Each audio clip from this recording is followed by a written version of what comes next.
کسی کو مشکل پیش آ جائے جس کا حل ہونا دشوار لگے، کوئی زمین کا تنازع ہو، کوئی ظالم اس کو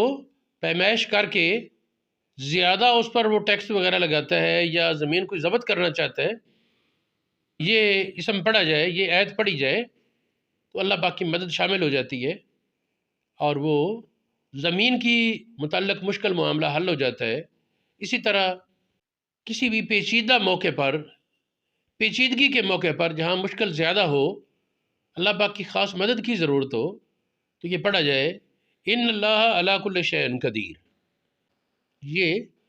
51 بار پڑھ لینا روزانہ، یہ تمام حاجات کے لیے بہت زیادہ مدد کا سبب ہے کہ اس سے پوری تمام حاجات مرادات آسانی سے پایہ تکمیل کو پہنچیں۔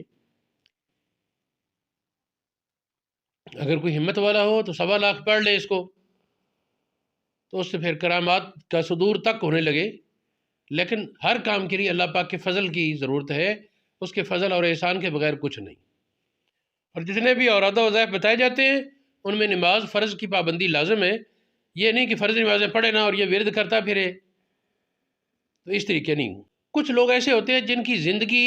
خطرات سے بھری ہوتی ہے، مثال کے طور پر بجلی کے محکمے میں جو لوگ ملازم ہیں، جنہوں نے تاروں کو ہاتھ لگانا ہوتا ہے اوپر دستانے پہن کر، بجلی کے محکمے، اس طرح کوئی ایسے لوگ جو ڈرائیونگ کے موقع شعبے سے وابستہ ہے، فوجی یا پولیس والے یا خطرے میں رہنے والے لوگ کسی بھی وجہ سے، تو اگر وہ لوگ یہ اسم پڑھیں جو میں بتانے لگا ہوں، اس کی وجہ سے وہ حفاظت میں رہیں گے۔ یا سلام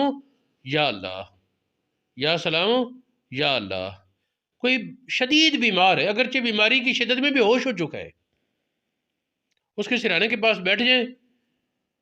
اور 100 بار یا سلام یا اللہ، یا سلام یا اللہ، یا سلام یا اللہ پڑھیں، تو اللہ رب العالمین کے فضل و کرم سے وہ بیماری کی شدت میں تخفیف ہو جاتی ہے اور آسانی ہو جاتی ہے، پریشانی دور ہو جاتی ہے۔ اسی طرح اٹھتے بیٹھتے کثرت سے یہ اسم پڑھتے رہیں یا سلام یا اللہ، تو اس سے عزت